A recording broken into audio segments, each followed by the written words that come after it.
Have you ever been so swept up in the romance of it all that you maybe missed some pretty big questions along the way?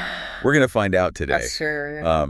as we dive deep into love, assumptions, and marital regret.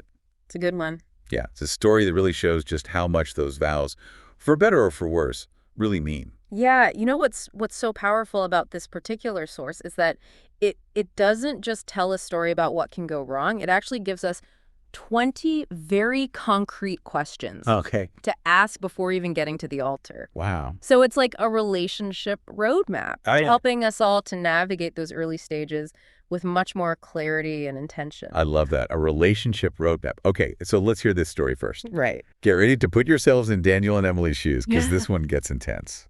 The scent of fresh roses filled the air as Daniel stood at the altar, his palms sweating slightly despite the crisp autumn breeze. Across from him, Emily beamed, her blue eyes shimmering with unfiltered excitement. Their love story had been a whirlwind 6 months of passion, spontaneous dates, and promises whispered under city lights. Everyone told them to slow down. "You barely know each other," Daniel's best friend Mark had warned. "My parents got married after 5 months, and they're still together," Emily had countered, dismissing any doubts. Daniel agreed. "When you know right." Love was enough. At least that's what they believed. The wedding was magical, filled with laughter, dancing, and the kind of joy that felt eternal. But like a sunset that fades into the night, their bliss was fleeting. The first few months were intoxicating weekend getaways, late-night conversations, breakfast in bed. But soon, reality crept in. Daniel was an ambitious architect, often staying late at the office. Emily, an artist, craved adventure and spontaneity. She wanted deep conversations, lazy mornings, and impromptu road trips. At first, she tried to be patient, waiting up for him with a warm meal and a hopeful heart. But more often than not, he came home exhausted, distracted, and too tired to talk. "I feel like I married a ghost," she finally admitted one night as he sat on the couch scrolling through work emails. Daniel sighed, rubbing his temples. "Emily, I'm working hard for our future. I thought you'd understand."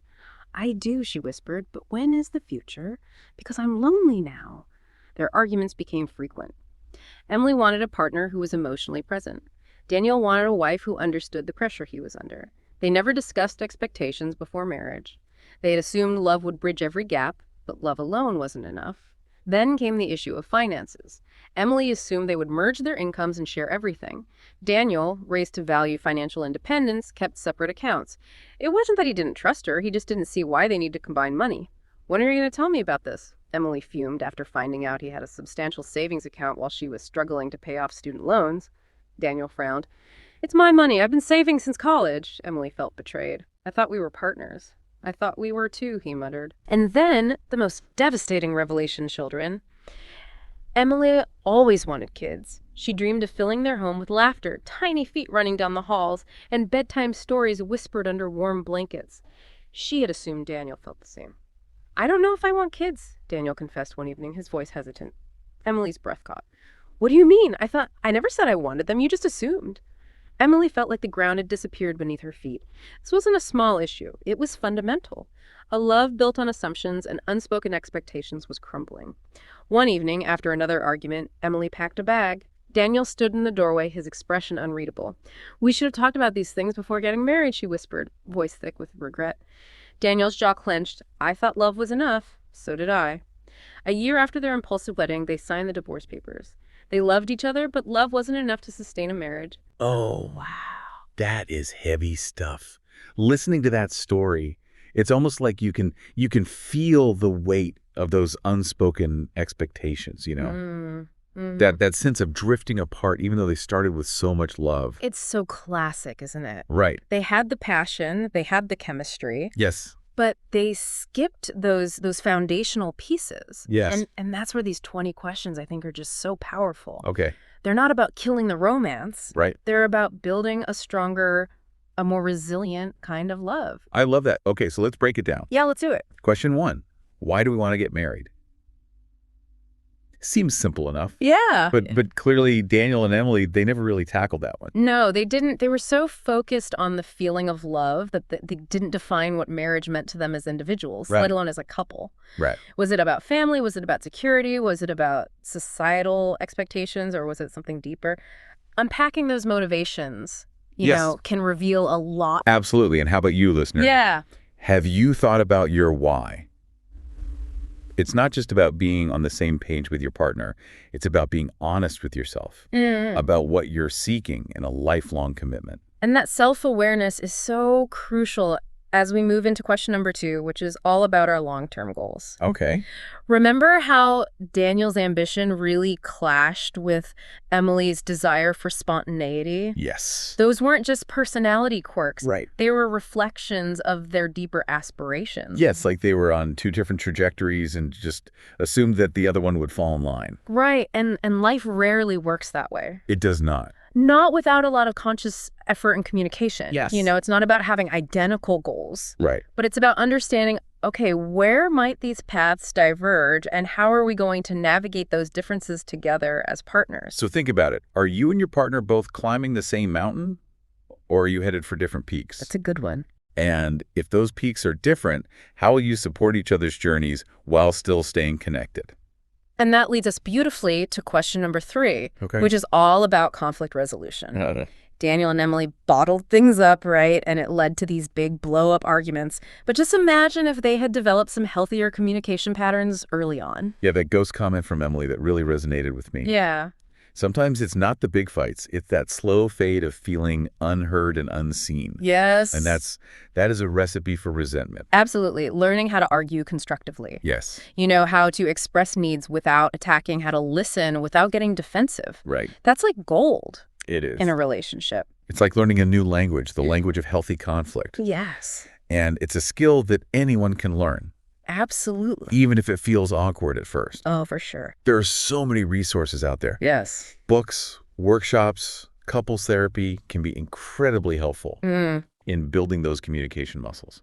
Yeah, speaking of things that we need to be open about, question number 4 hits on a topic that makes a lot of couples squirm. Oh, Finances. yes. Daniel's secret savings account. Yeah. It wasn't just about the money. It was Right. about a lack of transparency and trust. And that betrayal cut deep. It did. It's not always about merging everything or having a shared bank account. It's about being upfront about your financial habits, your debts, your goals. Absolutely. What's fascinating here is that financial compatibility is often more about shared values than it is about specific numbers. Interesting. Do you both prioritize saving? Do you prioritize experiences, security, aligning on those values? Yeah. Can make navigating the practical stuff much, much smoother. So for our listeners, I'd say don't wait until you're arguing over bills to have this conversation. Yes, please. Make it a regular check-in, just like you would about your emotional needs or your future plans. I love it. And speaking of future plans, question number 5 tackles a topic that can be so exciting, but also really anxiety-inducing, children. Yeah. Emily's heartbreak over Daniel's uncertainty. It just shows how crucial this conversation is. It does. It's one of those areas where assuming can really backfire. It's not about pressuring someone into parenthood, Right. but it's about being honest about your desires, your fears, your timeline. And what's important to remember here is that people's views on this can evolve over time, right? So it's not a one-and-done conversation. Right. Check in regularly, especially as you go through different life stages together. Right. Shifting gears a bit to the everyday stuff. Okay. Question 6 tackles household responsibilities. Ooh, the chores. Yeah, might not seem as dramatic as kids or finances, Yeah. but those unexpressed expectations about chores can really create a lot of friction. Remember how Daniel prioritized work above all else? Yes. And Emily felt like she was carrying the load at home? Yep. That dynamic can breed resentment faster than you can say dirty dishes. Oh, for sure. It's about finding a balance that works for both of you. Whether that's a 50-50 split or playing to your strengths, outsourcing some tasks. The key is to make it a conscious decision, not just fall into roles based on assumptions. It's about recognizing that we all have different thresholds for mess, right? Right. Different ideas about how things should be done. Yes. And that's okay. Yes. What's not okay is letting those differences fester into resentment. And speaking of potential sources of resentment, question 7 dives into the often tricky world of family. Ooh. How involved will your families be in your lives? How will you handle those sometimes clashing loyalties? This is where boundaries become so essential. Yes. It's not about cutting off your family, Right. but it's about creating a space where your marriage is the primary relationship. The foundation. The foundation. Yeah. It's about having those sometimes awkward conversations about holiday plans, expectations around visits, even how you'll handle financial support or advice from family members. Setting those ground rules early on can prevent so many headaches down the line. Absolutely. And those ground rules become even more important when we consider question 8, religion and spirituality. Big one. Do your beliefs align? Yeah. Or will this be a source of tension, especially if you plan to raise children together? It's not about converting someone or imposing your beliefs on them, Right. but it's about understanding and respecting each other's perspectives. Yes. And it's about being honest about how those beliefs might influence your lifestyle, your values, Yeah. your parenting approach. Okay. So it's about finding a way to coexist harmoniously, even if you don't share identical beliefs. Yes. And that leads us to question number 9, Okay. which is all about the balance of me and we within the relationship. Ooh, I like that. How much independence do you each need? That's a good one. This is where those assumptions about what a good partner should be like Yes, can really trip us up. for sure. Some people crave a lot of togetherness. Others need more space to recharge and pursue their own interests. Right. Neither's right or wrong. Exactly. But it's crucial to be upfront about your needs. Think of it this way. You're two separate trees growing alongside each other. Huh? You need your own roots, your own branches reaching toward the sun. Yes. But your leaves can intertwine, I love that. creating a shared canopy of connection. Beautiful. And that ties in nicely with question 10, which tackles intimacy and affection. Ooh. Are you on the same page about physical and emotional needs? Mm-hmm. Do you express love in the same way? We've all heard about those love languages, right? Right. Words of affirmation, acts of service, gifts, quality time, physical touch. Yes. Understanding your partner's primary love language can be a game changer, and in feeling truly seen and appreciated. It's like speaking each other's emotional dialect. Mm-hmm. And sometimes it takes conscious effort to learn those dialects. Yes. To step outside our comfort zones and express love in ways that really resonate with our partner. Yeah. I love that. Now let's talk about how you support each other when things get tough. Okay. Question 11 asks, how do you handle stress? Do you lean on each other or do you withdraw and isolate yourself? Yeah, remember how Daniel shut down emotionally when work got overwhelming, leaving Emily feeling alone? Yep, That's a common pattern, it is. but it doesn't have to be the norm. No, it doesn't. What's interesting here is that our stress responses are often rooted in our childhood experiences, our attachment styles, our ingrained coping mechanisms. Becoming aware of those patterns can be the first step in changing them. So think about it. How do you and your partner typically react under pressure? Do you communicate your needs clearly? Do you offer support without judgment? Yes. Or do you resort to blame, criticism, or withdrawal? And if those patterns aren't working, don't be afraid to seek professional guidance. Yeah. A therapist can help you develop healthier communication skills and coping strategies for navigating those inevitable storms together. Absolutely. All right, moving on to question 12, which is all about decision-making. Okay. Who takes the lead? Do you make decisions jointly? Right. This can range from big life choices like buying a house to everyday decisions like what's for dinner. Yeah, what often trips couples up is this assumption that there's one right way to make decisions. Right. But in reality, it's about finding a process that feels fair and equitable to both partners. I like that sometimes it's about taking turns. Sometimes it's about deferring to the person with more expertise in a particular area. Yes. And sometimes it's about those good old-fashioned compromises where nobody gets exactly what they want. Right. But you find a solution that works well enough for both of you. It's about respecting each other's opinions, even if you don't agree with them. And it's about remembering that decision-making isn't a competition, it's a collaboration. Speaking of collaboration, question 13 takes us into the realm of loyalty and commitment. Ooh.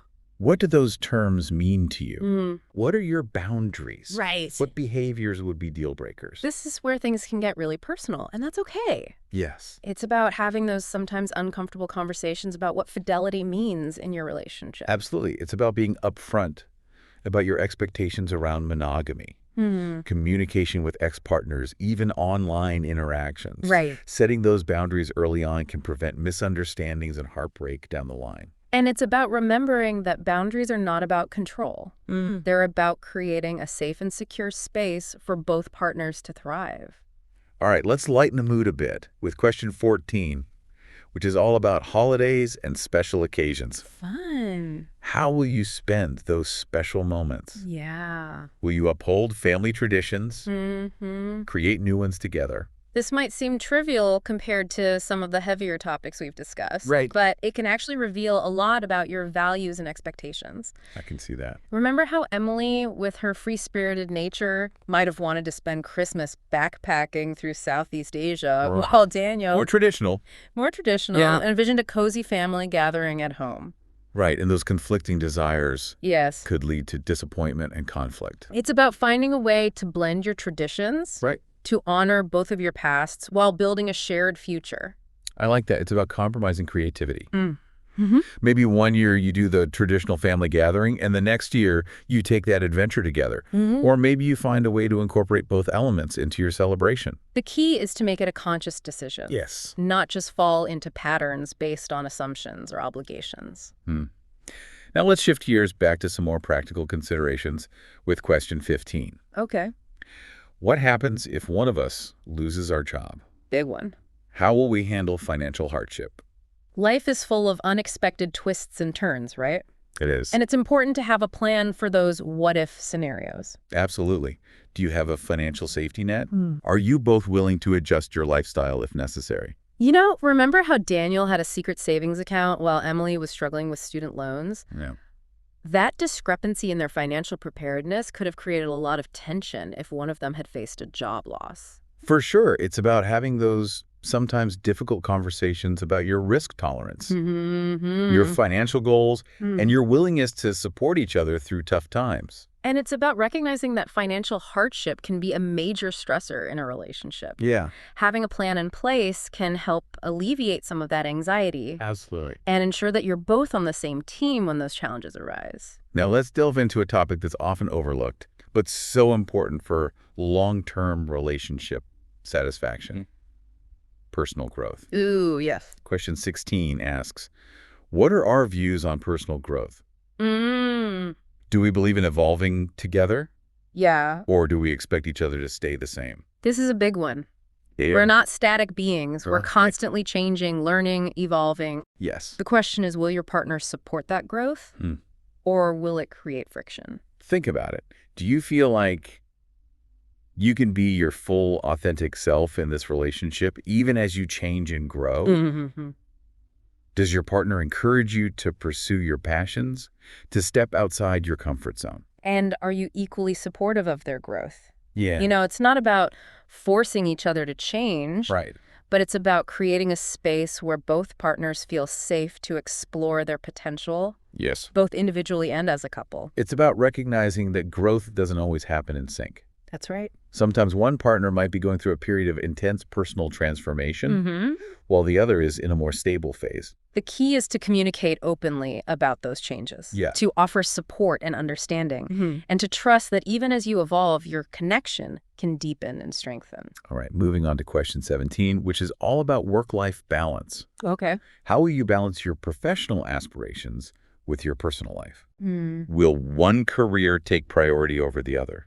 Remember how Daniel prioritized work above all else, Yeah. leaving Emily feeling neglected? Yes, That imbalance can be a recipe for resentment. for sure. It's about finding a way to support each other's professional goals while also prioritizing your relationship. Yes. It's about having those honest conversations about work schedules, right. travel demands, and the potential impact of those choices on your time together. And it's about recognizing that the ideal work-life balance will likely shift and evolve Right. throughout different stages of your relationship. It will. You know, what works in your 20s might not work in your 30s or 40s. Right. And that's okay. Exactly. The key is to stay flexible, to communicate openly, and to make adjustments as needed. And speaking of flexibility, let's move on to question 18, which is all about socializing. Okay. What are your expectations for socializing? Yeah. Are you introverts or extroverts? How do you handle friendships? This is another area where assumptions can lead to conflict. Yes. Some people thrive on being surrounded by friends. Going out all the time. Going out all the time, having a jam-packed social calendar. Yeah. Others need more quiet time, Right. prefer intimate gatherings, Yeah. and might feel drained by constant socializing. Absolutely. And that's totally okay. It is. The key is to understand your own social needs and preferences Mm-hmm. and to communicate those clearly to your partner. Yes. It's also about respecting their needs, Yes. even if they're different from yours. It's about finding a balance that works for both of you. Right. Whether that's having designated couples nights and solo nights, Right. making an effort to connect with each other's friends, Yeah. or simply creating space for each other to recharge in the ways that feel best. All right. We're getting down to the final two questions, Okay. and they're some of the most important ones. Yeah. Question 19 asks, what are your deal breakers? Oh. What are those absolute no-nos in a relationship? This is about getting really honest with yourself and your partner, about your boundaries and your values. Yeah. What are you willing to tolerate, and what are you absolutely not willing to put up with? What are those fundamental values that shape your sense of self Mm-hmm. and your vision for a healthy relationship? Yes, and it's about communicating those clearly without shame or judgment. Right. It's not about creating a list of rules to control your partner. Right. It's about being transparent about your non-negotiables, those behaviors that would fundamentally damage the trust and respect in your relationship. And finally, we come to question 20, the question that ties everything together. Okay. What does marriage mean to us? This is the big one. It is. The overarching theme that encompasses all the other questions. Yeah. It's about defining your own vision for marriage, Mm-hmm. what it represents in your lives, Yeah. what you hope to achieve together. Together. Is it about partnership, Companionship. companionship, Building a family. building a family, supporting each other's dreams? It's about going beyond the fairy tale, beyond the romantic ideals, Yes. and getting real about the day-to-day realities of building a life together. It's about acknowledging that marriage is a journey, Yes. not a destination. Not a destination. It's about choosing to show up for each other even when it's hard. Yes. Even when you're changing and growing, even when life throws those inevitable curveballs. Wow, we've covered so much ground. Yeah. I'm already feeling those aha moments bubbling up. Me too. It's like we've taken a crash course in relationship literacy. Oh. You know, learning to decode those unspoken expectations and build a stronger foundation for love. But we're not done yet. Oh, In part 3, we'll wrap up this deep dive with some final thoughts and takeaways. okay. We'll also leave you with a thought-provoking question to ponder as you continue your own journey towards a fulfilling and lasting relationship. Stay tuned. Welcome back to The Deep Dive. If you're just joining us, we've been dissecting love, assumptions, and marital regret, a story that really highlights why asking the tough questions before saying "I do" can make all the difference. It's like we've been building a relationship toolkit together. Yes. Filled with insights and strategies to help you navigate the complexities of love and commitment. Absolutely. So of all the questions we've discussed, Yeah. which one resonated most with you? You know the one about personal growth? I think that one really stood out to me. It's easy to get so caught up in the we that we forget to nurture the me within the relationship. Right. And when personal growth is stifled, Yes. resentment can really build up like a pressure cooker. That makes sense. It's like you're not marrying a static snapshot of a person. You're committing to journey alongside them as they evolve, as you evolve. Yeah. And that can be beautiful, but also challenging. Exactly. And the challenge isn't about forcing each other to change. It's about creating a space where both partners feel safe to explore their potential to become the best versions of themselves. I'm curious, what about you, listener? Which of these 20 questions sparked the most thought for you? Maybe one that made you squirm a little, or one that you're now adding to your own relationship checklist? Don't be afraid of those squirm-worthy questions. That discomfort often signals an area where we've been operating on autopilot, making assumptions instead of having those crucial conversations. So true. It's like shining a light on those blind spots. Yeah. Those areas where we might be setting ourselves up for disappointment or conflict down the line. And speaking of setting ourselves up, I think one of the biggest takeaways from Daniel and Emily's story is that love on its own isn't enough. Right? You know, it needs to be grounded in shared values, Yes. clear communication, and a willingness to do the work. It's like that saying, love is a verb. It's not just a feeling. It's a series of choices we make every day.